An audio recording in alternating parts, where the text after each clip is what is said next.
पहला sectional view, किसी imaginary plane से ऑब्जेक्ट को काटने के बाद वाला व्यू जिसमें इनर डिटेल हो, सेक्शनल व्यू कहलाता है। ऊपर दिखाया गया व्यू किसी सिंपल ऑब्जेक्ट का सेक्शनल व्यू है।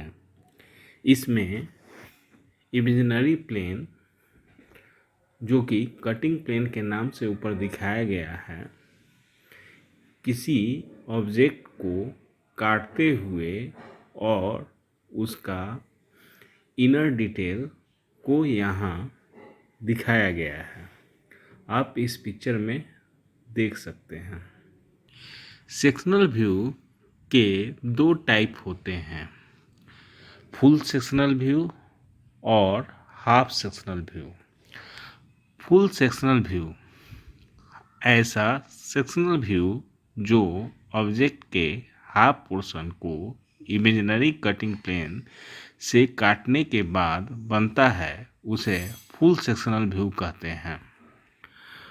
के दिखाए गए पिक्चर में आप देख सकते हैं कि एक ऑब्जेक्ट को ठीक बीचों बीच कटिंग प्लेन से काटा गया है और उसका डिटेल यहाँ इस पिक्चर में दिखाया गया है।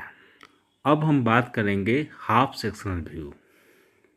ऐसा सेक्शनल व्यू जो ऑब्जेक्ट के क्वार्टर पोर्शन को इमेजिनरी कटिंग प्लेन से काटने के बाद बनता है, उसे हाफ सेक्शनल व्यू कहते हैं। यहाँ पहले पिक्चर में फुल ऑब्जेक्ट को देख सकते हैं, जिसमें दोनों तरफ दो कटिंग प्लेन परपेंडिकुलर दिखाया गया है। वहीं दूसरे पिक्चर में उस प्लेन से काटने के बाद ऑब्जेक्ट कैसा दिखेगा वो डिटेल व्यू दिखाया गया है, और तीसरे फिगर में उसका टॉप व्यू और हाफ सेक्शन फ्रंट व्यू को दिखाया गया है। इस पिक्चर में एक ऑब्जेक्ट का पिक्चोरियल व्यू दिखाया गया है, जिसमें sectional front view, sectional side view और टॉप व्यू है। कटिंग प्लेन और सेक्शन प्लेन। एक इमेजिनरी प्लेन से जब किसी ऑब्जेक्ट को काटा हुआ माना जाता है, तो उस प्लेन को हम कटिंग प्लेन या सेक्शनल प्लेन कहेंगे। ऊपर दिखाया गया पिक्चर कटिंग प्लेन लाइन का है। Section lines.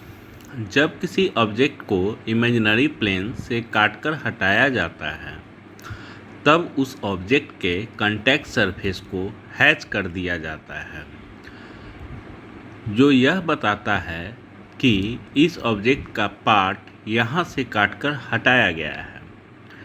यहाँ पर हैचिंग जिस कॉम्बिनेशन ऑफ लाइन से बना होता है, उस लाइन को हम सेक्शन लाइन कहते हैं। आप पिक्चर में डिफरेंट हैचिंग को देख सकते हैं। इसमें 3 तरह के हैचिंग को दिखाया गया है, जिसमें पहला हैचिंग करेक्ट है। आइसोमेट्रिक व्यू और प्रोजेक्शन एक ऐसा प्रोजेक्शन जहां ऑब्जेक्ट तीनों एक्सिस से इक्वल एंगल बनाता है।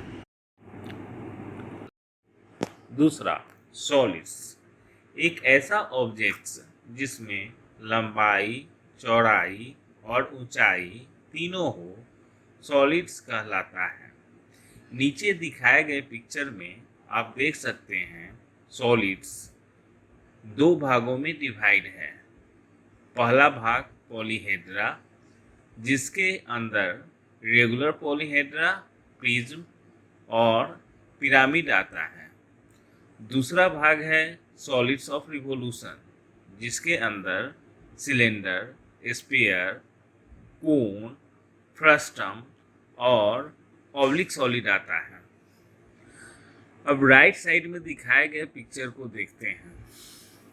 सबसे पहला रो में फर्स्ट टेट्राहेड्रन, दूसरा क्यूब, तीसरा ऑक्टाहेड्रन, चौथा डेकाहेड्रन। पांचवा आइकोसाहेड्रन। दूसरे वाले रो में पहला राइट सर्कुलर सिलेंडर, दूसरा स्फीयर, तीसरा राइट सर्कुलर कोन, उसके बाद फ्रस्टम और ट्रंकेटेड। नीचे वाले रो में oblique prism, oblique cylinder, oblique pyramid और ऑब्लिक कोन है। ये सारे के सारे सॉलिड्स हैं जिन्हें पिक्चोरियल फॉर्म में दिखाया गया है।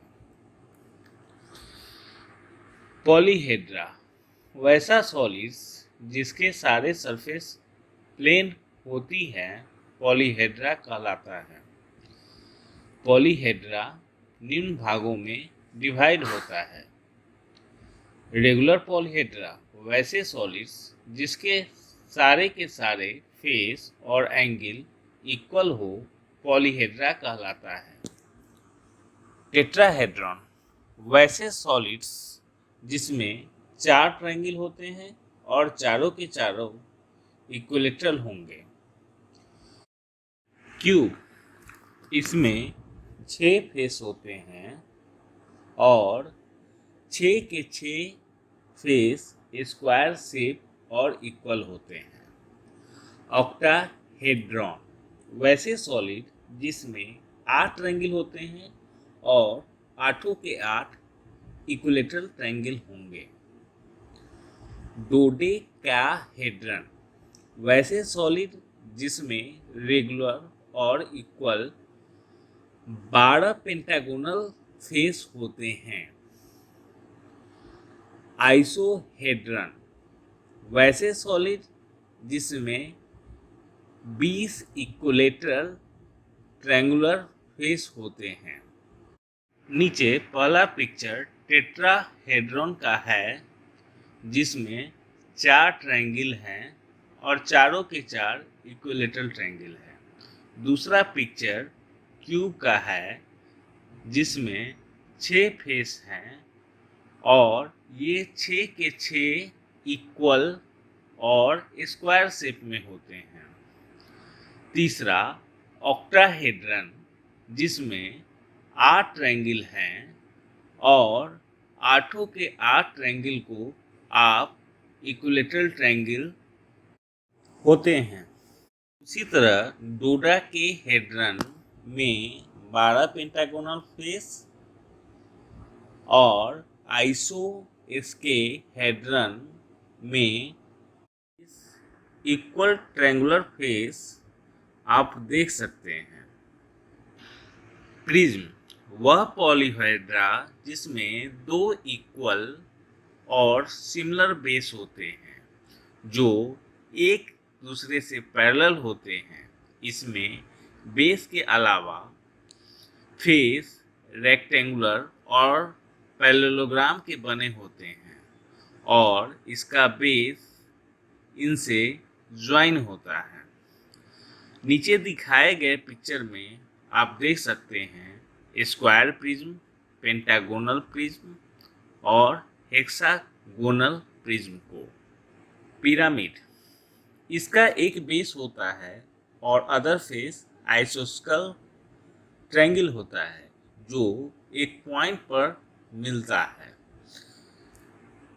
नीचे वाले पिक्चर में पिरामिड को दिखाया गया है। पहला स्क्वायर पिरामिड है जिसमें निचला बेस स्क्वायर शेप का है और ऊपर में 4 आइसोस्केल ट्रायंगल है जो कि एक पॉइंट पर मीट कर रहे हैं। दूसरा मेरा पिक्चर है पेंटागोनल पिरामिड के जिसमें निचला बेस मेरा पेंटागोनल शेप का है और यह 5 आइसोस्केल ट्रायंगल से बना है जो कि ऊपर एक पॉइंट पर मिल रहा है। वही तीसरे वाले फिगर में एक हेक्सागोनल पिरामिड है जिसका निचला बेस हेक्सागोनल का बना है और इसमें 4 आइसोस्केल्स ट्रायंगल ऊपर एक पॉइंट के तरफ मिल रहे हैं। ये सारे के सारे पिक्चर एक पिरामिड के हैं। 2.2 सॉलिड्स ऑफ रिवोल्यूशन। इसका एक बेस होता है और अदर फेस आइसोस्केल ट्रायंगल होता है जो एक पॉइंट पर मिलता है। पहला पार्ट इसका सिलेंडर। सॉलिड जो रेक्टेंगल के रिवॉल्व करने से बनता है। यहाँ रेक्टेंगल का एक साइड एक एक्सिस की तरह बिहेव करता है और पूरा का पूरा रेक्टेंगल उस एक्सिस के अराउंड रिवॉल्व करता है। दूसरा स्फीयर। एक सेमी सर्किल जब अपने डायमीटर के अराउंड रिवॉल्व करती है तो स्फीयर का फॉर्मेशन होता है। तीसरा कोन। एक राइट एंगल ट्रायंगल जिसका परपेंडिकुलर या बेस एक एक्सिस की तरह हो और पूरा का पूरा ट्रायंगल एक्सिस के अराउंड रिवॉल्व करे तो वह कोन का फॉर्मेशन करता है। नीचे दिखाए गए पिक्चर में आप देख सकते हैं राइट सर्कुलर सिलेंडर, जिसमें सैडेड पोर्शन को यदि आप देखेंगे तो एक रेक्टेंगल शेप का है जो एक एक्सिस के अराउंड 360 डिग्री पर रिवॉल्व करता है और सिलेंडर का फॉर्मेशन करता है, सिलेंडर बनाता है। दूसरा एक स्फीयर का है। आप देख सकते हैं सैडेड पोर्शन जो कि एक सेमी सर्कुलर है वो 360 डिग्री पर रोटेट कर रहा है और स्फीयर का फॉर्मेशन कर रहा है। तीसरा राइट सर्कुलर कोन। इसमें ट्रायंगल है जो कि 360 डिग्री पर रोटेट करता है और कोन का फॉर्मेशन करता है। ये सारे के सारे सॉलिड किसी प्लेन के रिवॉल्व करने के कारण बनते हैं, इसलिए इन्हें सॉलिड ऑफ रिवोल्यूशन कहा जाता है। सॉलिड ऑफ रिवोल्यूशन के कुछ और एग्जाम्पल हैं। चौथा फ्रस्टम। जब कोई पिरामिड या कोन एक प्लेन से काटते हैं जो उसके बेस का पैरेलल होता है फ्रस्टम कहलाता है। पांचवा ट्रंकेटेड। जब कोई सॉलिड को एक प्लेन से काटते हैं जो उसके बेस के पैरेलल नहीं होता है ट्रायंगुलेटेड कहलाता है। नीचे दिखाए गए पिक्चर में पहला फ्रस्टम का है। आप देख सकते हैं इसका बॉटम फेस और टॉप फेस दोनों पैरेलल हैं, जबकि ट्रंकेटेड का निचला फेस और ऊपर वाला फेस इक्वल नहीं है। Oblique solids. ऐसा सॉलिड जिसका एक्सिस इंक्लाइंड हो। नीचे दिखाए गए पिक्चर में आप देख सकते हैं oblique prism, oblique cylinder, oblique pyramid और ऑब्लिक कोन। ये चारों के चारों का एक्सिस इंक्लाइंड है। Thank you.